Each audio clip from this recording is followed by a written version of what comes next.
Welcome to the Life After Sugar podcast, the podcast that's not just about sugar, but about your relationship with it, and also with food, and especially with yourself. So if you want to discover your life after sugar and hear inspiring stories from all kinds of people who also cut out sugar in their way, at their pace, for their own reasons, this is the podcast for you. Because when you take away the sugar, you can finally discover the real sweetness in your life.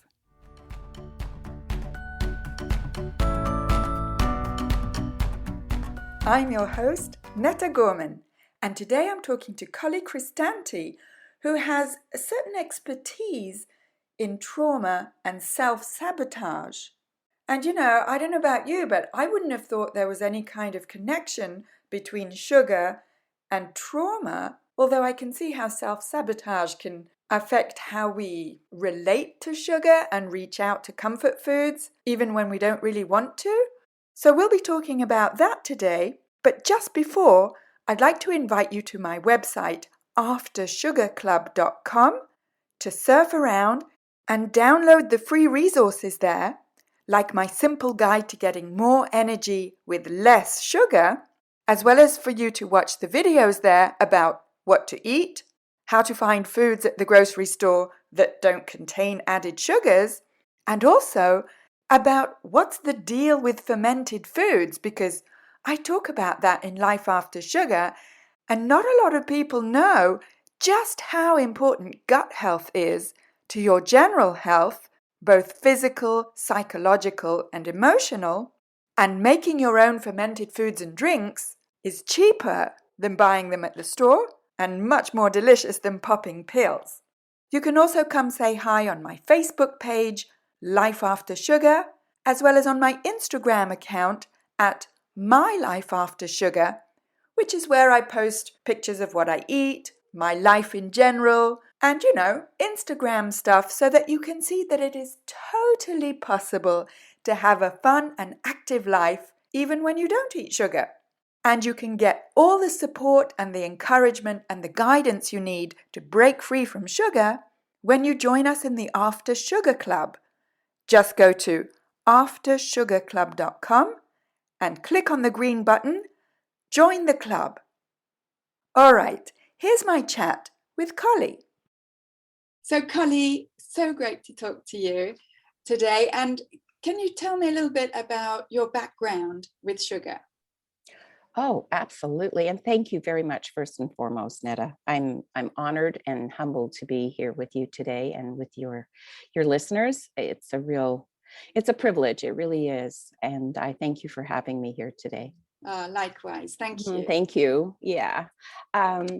Because of my age, I was blessed to come from a family where they were more into the root vegetables. And I know things in the body, once it's processed, turn into sugar. But I didn't have, in my generation, I didn't have the processed foods or the artificial flavorings and the MSGs and all the things that they put into food today. So with my daughter, it was very interesting. I'll start with her, because I was very much into eating the best that I could in terms of my knowledge base. When I had my daughter, I was very strict with my diet when I was pregnant. I absolutely had no sugar no added sugars. I didn't drink coffee. I didn't eat anything that I thought would harm the fetus. And also to give myself energy. So when she was born, I was blessed that I could nurse her. And she was very healthy, extremely healthy. I don't remember my daughter I think she had a cold maybe once or twice in her childhood, right? But it was interesting because I was into eating well as I knew how to. She, of course, being in a school and having friends that didn't eat the same way as we did. And I played with food. I love to explore. So I went in and out of different, I'd say, genres of food. So sometimes I did macrobiotics, sometimes I did fit for life, sometimes I did eat right for your blood type. So I followed all those, and I followed them for my husband and my daughter. We were in the different blood types. And one day, my daughter came home from school, and she started to show signs of not wanting to eat dinner. And I thought, well, maybe my cooking is off or whatever. And she just said, no, I'm not hungry, mommy. I ate at Jessica. And Jessica was a lovely girl she had met. She had moved from New York to Toronto. This is when we lived in Toronto. And she would go there after schools. And sometimes Jessica would come to our place. So one day I just talked to her mother and I said, gee, I don't mean to impose upon you by having Season, be there and, eating as well as whatever. Oh, she said, no problem. She says, I just give them, a sandwich. And I said, oh, that's great. Do you mind if I ask what it is? And she said, well, it's white bread and butter and white sugar. Oh. And I went, oh. So at that point, my daughter was starting to gain weight. And I couldn't understand it. I thought, not from the food I'm putting into her. Is it hormonal because, or is it, right? And no, she was putting on the weight, and it started from that. So I have a very strong opinion on sugar. And of course, at that point too, there was, started to show a little bit of thyroid deficiency and things like that, which, was taken care of. But till this day, now she has, she went the other way with food for a while, as teenagers do. And now as a mother herself, she's reverted right back to, interestingly enough, where I was with her in childhood. Yeah, it's amazing. So that was a really strong, I would just say, pivot point for me. And then I really came to understand, because I was raised, my father's side of the family, all his family, his brothers and sister and his father, not his mother, but all of them were alcoholics, and they're all deceased. But and a lot of people just don't get it, how much sugar is in alcohol. But alcohol really plays into so many factors because of the pancreas and the liver and just everything, and the mood. And a lot of times people don't understand the mood. There's your happy drinker, and then there's your angry drinker, right? So the way that the sugar breaks down in the body in alcoholism is very fascinating to me, because I lived it with my dad. I lived it with my ex-husband, and I lived it, we were married for 17 years. And then I was single for a long time. And then I met a gentleman, and he too was an alcoholic in recovery. But then 3 years, or actually 6 years into the relationship, his mother passed away, and he started to use again. And it was like day and night, the person. And finally I just, it caused me to leave. So yeah, I don't have much great news for people listening about the consumption of sugar. Yeah. Yes, because a lot of people who either followed keto or some other kind of plan will say, well, hard liquor doesn't have carbs or sugar. And so it kind of puts that type of alcohol on. If you're only looking for carbs or sugar, then you can make yourself believe that hard liquor is fine. But wow. Yeah, so but of course hard liquor like gin and whiskey and rum and all those kinds of drinks, I mean, they have 40% alcohol? Mm-hmm. And that type of alcohol is really bad for your liver. Whether or not it has actual residual sugar in it, like right. say wine would have, is kind of a moot point, because it's going to screw up your liver if you drink it. And if you drink it, to a certain level. Right. Oh, for sure. For sure. And I mean, what you're saying, what I'm hearing you say, is that it's not just about your liver. It's also, of course, about your mood and how you behave and how you go up and down in your, either happy, then angry, then out of control, and then tired. And exactly.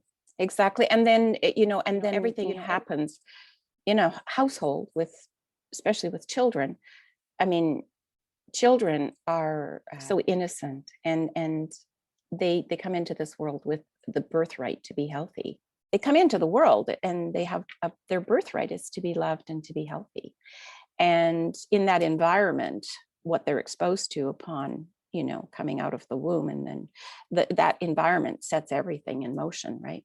Absolutely. So if they're exposed to mom or dad drinking a lot and fighting, and not even fighting, but the mood swings are, that's one of the things that I really noticed, were the mood swings with people that really did a lot, and not even a lot of drinking, just, and my ex-husband right now, for example, is in France, and he's on keto, and he's just suffered a stroke. And 2 days later, he was released because they couldn't find anything in his body. So he was released, and then he suffered a heart attack and had 2 heart stents put in, and has to have 2 more. And it's very interesting because a year ago, in talking with him and him talking to my daughter, because they're very close, he had a cardio workout and he was fine. And he's been on keto for just a year now. So he's really ramped up. I'm not aware of exactly what that means in terms of what his diet intake has been. I just know it's high fat, apparently, and lots of whatever. But he drinks wine every day. Yes, I mean, there are to go with correlations. the steaks. Yeah, well, that's right. So there's correlations that can be made between, something that you're consuming and heart disease, or what he had, heart attack. But I mean, it has been shown by studies, many studies, that actually it's not saturated fat from steaks or meat that necessarily that affect the heart, but No.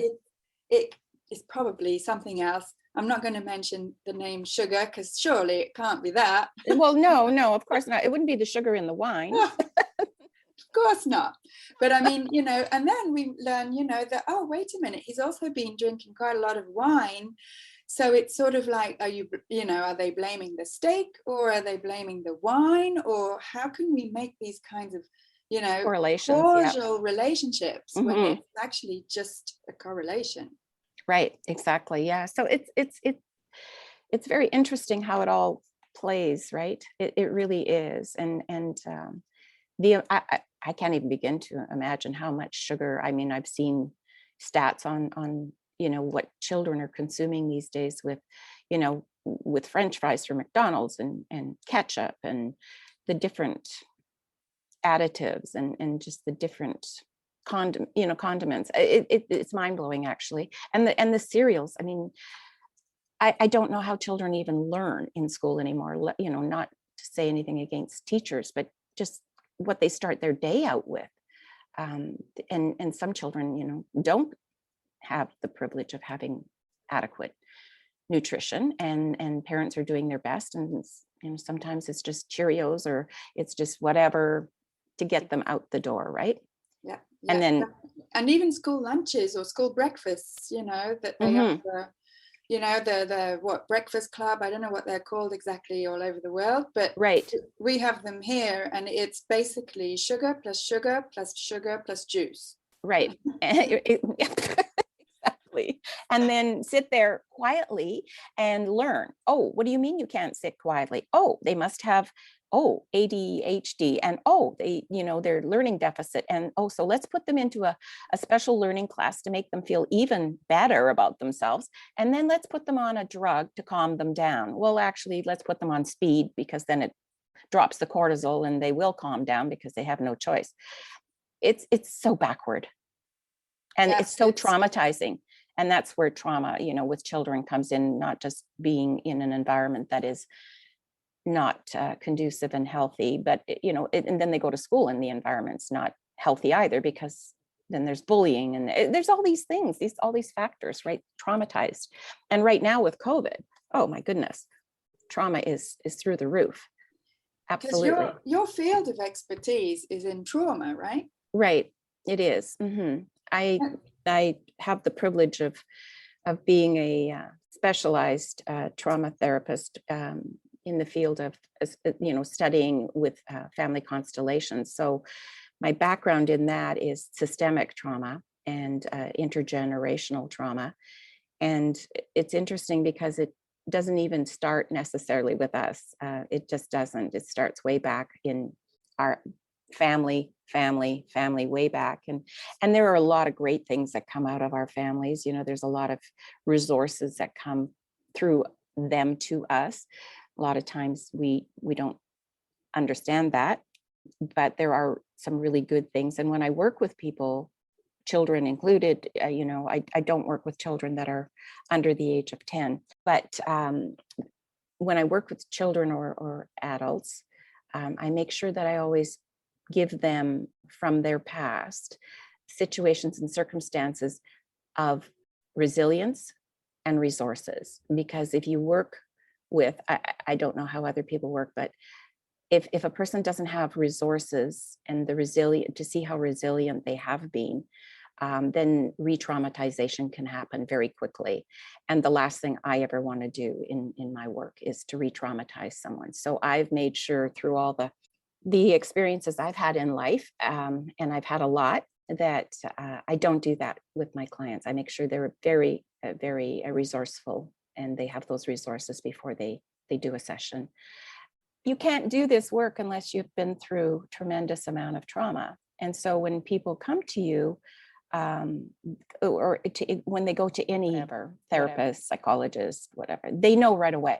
They can feel it. Their soul can feel it with regards to whether or not the person has actually embodied, experienced, and worked through it. And so, because there was a moment in time where I was like, well, how can I help people with this and stuff? And the beauty of it, Netta, is that trauma heals. It's not that it's not that it ever has to be talked through in terms of going to see someone every week, and because the way the brain is, neuroplasticity, right? The brain can change very quickly, and it all starts with our beliefs, and we don't have to live with the beliefs that other people have transposed upon us. So I always ask clients, are these your beliefs or did you borrow them from someone? And if you borrowed something from someone, you can always give it back. I love that. Yeah, and not with with meanness or unkindness. You just, thank you for this. I don't need it anymore. Love it. Yeah. Yes. And I certainly didn't make that connection between trauma and consumption of sugar, junk food, like emotional eating. But of course, in the last 6 years, since I've been sugar-free and studying it a lot more and talking to so many people, that connection is definitely there for many, many people. Oh, for sure. Like I say, with regards to my generation, growing up on wholesome food and root vegetables and there was nothing processed and no additives to most of it. And so to see how much has shifted for children now, and even going back, starting, my daughter's 38. So even starting when she was, let's say, 8, and then coming to see the introduction to the various foods that are highly processed. So you take that, and then you take families that don't understand what the food is doing to them, that they have actually some control over what they consume and how their life can be, as opposed to how they stay stuck in this rut of nothing ever changes, nothing works, no. And so trauma upon trauma, because the body's being traumatized through the food. And then the body is also acting, because the brain is acting out what the body's, the mind and body are connected. We can't, you chop your head off, you have no body, right? So the mind always drives the body in dominant, and our thoughts create our reality. So the trauma lives in our body, in our cells. Yes, from ancestors past. Yes, from situations that we go through every day. It can happen. But the consumption of the foods exasperates it. Yes. And what about what's your experience with emotional eaters who, myself included before, who would go to sugary foods or junk foods or chips or even bread? For me, bread was my thing as well, to find some kind of comfort so that we don't have to deal with our trauma. I mean, I never I was in denial about having any kind of trauma, you know. It sounds so dramatic. Yeah. But trauma on whatever level, Yeah. small or large. How, like, what do you notice about people using these types of foods to cope with their trauma? Well, I'm working with people in sabotage. And as a freedom from self-sabotage coach, what I find is that people always go to the familiar. So the subconscious does not like new. So whatever the subconscious has become used to is familiar. It's called the safeguard. This is safety for me. This is my safeguard. This is my go-to. So when people are emotionally stressed, they will reach for what is familiar, what will give them that feeling of, oh, safety. Oh, you know, the spears are not coming after me, you know, because what we do is we live, all of us live in our own castles. And I'm not talking about the structure of the house we live in, but we live in our own castle in our mind. And we grew up in a certain castle. And if we dared step outside the castle, well, the spears might come after us. And, you know, we don't dare go over the drawbridge to the other side because who knows, we're going to get destroyed. So we better stay where it's familiar. So with comfort food, you know, with your expertise in how this all works with sugar, especially, it satiates and it seduces. And it's very comforting because it is a seduction, right? It's like, oh yeah. And then even if they beat themselves up for it because they, oh shit, I shouldn't have, you know, eaten that. But then then I need more. I got to reach for more because I've just beat myself up. So in the work I do with people with regards to that, is the subconscious literally has to be hacked. And when I say hacked, it has to be hacked to the point where a new familiar is created. You've created a new normal, a new familiar, so that it's so safe that you can't possibly go back to the way it was because that's not familiar anymore. And so consequently, because it's not familiar, you don't want it and it's not safe. So it's a matter of taking what is familiar, which is reaching for this, gobbling it down, drinking it down. Oh, euphoria. And then, oh, I shouldn't have done that. Oh no, you know, and then, oh, I got to eat some more because I just did that. It is, I mean, we laugh at it now, but at the time, no, it's not funny at the time. It's harsh. It really is. And so that's what it is. It's creating a new familiar, a new safeguard. And it's easy to do. This is the thing. It's easy to do. It doesn't take forever. It doesn't feel easy at the time. No, it doesn't. No, it really doesn't. And how can we get from this feeling of, first of all, I wasn't aware back then that I had this type of relationship to sugar or this type of behavior, right? Or this sort of emotional need for sugar. I wasn't aware of any of that stuff. If you'd have come along and told me 6 years ago, you know, Netta, it's actually pretty simple to change your known habit for another familiar habit, I would have said, no, it's impossible for me. Right, yeah. How can you make something impossible easy and simple? It's a mindset. It's a mindset. I do, when I work with people specifically on sabotaging, it sounds, it's going to sound crazy simple, but it is. And it's, you know, it's 3 sessions. And I've never had anyone go, it didn't work. Wow. Yeah, believe me, it's not an easy start with me because the questionnaire itself sometimes can take people a month to do, because it does go through your foods, it does go through your behaviors, it does go through things. so when I myself was doing the training, I literally, when I had to do the questionnaire, I wanted to rip it up and throw it away and go, this is insanity. This is not going to work. And then I pushed through it literally and came out the other side of it. And I was like, wow. And so within, like I say, that's one session and then another session and then the next session. And it just does. It just works. Amazing. It is. Yeah. It's freedom. And that's why it's called freedom from self-sabotage, because we don't believe that we can have that freedom, that there is a new familiar, because we don't think in terms of familiar. Like you say, it's a new normal, right? So we have no concept of what that could be or what we could feel like until we get to the other. And then when, like for me now, with things I was working on when I was in the training, I was like, wow, it's like so gone now. And there's no reach for it, there's no desire. Yeah. Just desire. And that's about trauma. Sorry, I just say this, with trauma, what happens is when a person is traumatized, it kills desire.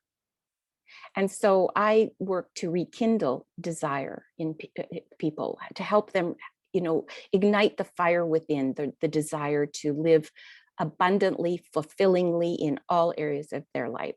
That means health, mental, physical, spiritual, because it's doable. Oh, that is very powerful. That's amazing. And if people want to get in touch with you, how can they do that? Oh, I'm so easy to be reached. I have a website. It's just my name, Colli Christante.com. And I will have, in the very near future, there will be another website specifically for only for self-sabotage. The website that I just gave you the link to, and it is Family Constellations, but they can reach out for me for self-sabotage through that as well. And my email, inner expression, INNER expression, singular 88@gmail.com. So inner expression 88@gmail.com. And thanks to you, Netta, who I adore and cherish, I'm going to be creating a podcast as well. Yeah. So yes, and thank you so much for that, because I love to speak, and I like to speak rather than to be seen.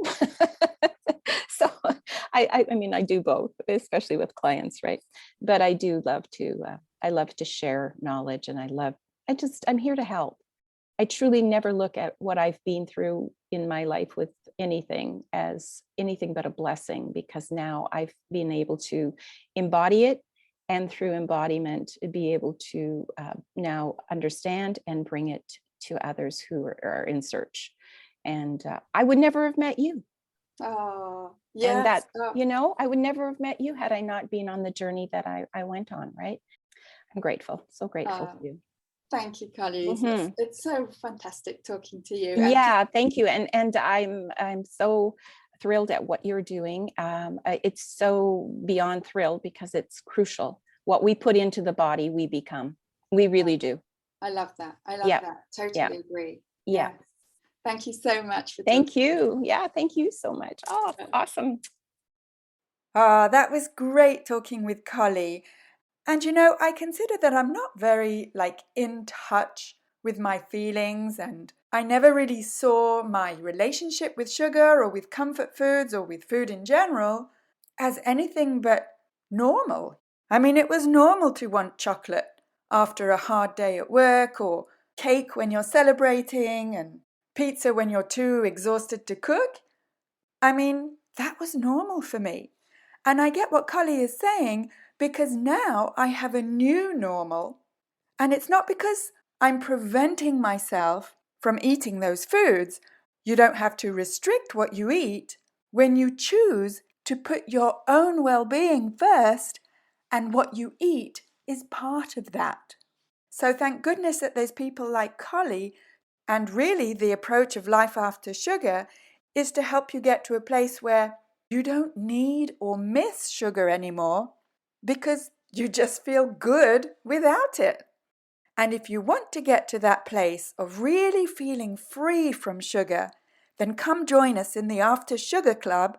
Go to aftersugarclub.com and click on the green button, Join the Club. And if you're enjoying this podcast, then please rate it and scroll down and leave a review and let me know how this podcast is helping you in your life after sugar. And don't forget to subscribe so that the podcast magically appears in your podcast player every Sunday. Thank you for listening. That's it for this week. Keep in touch and see you soon for another episode.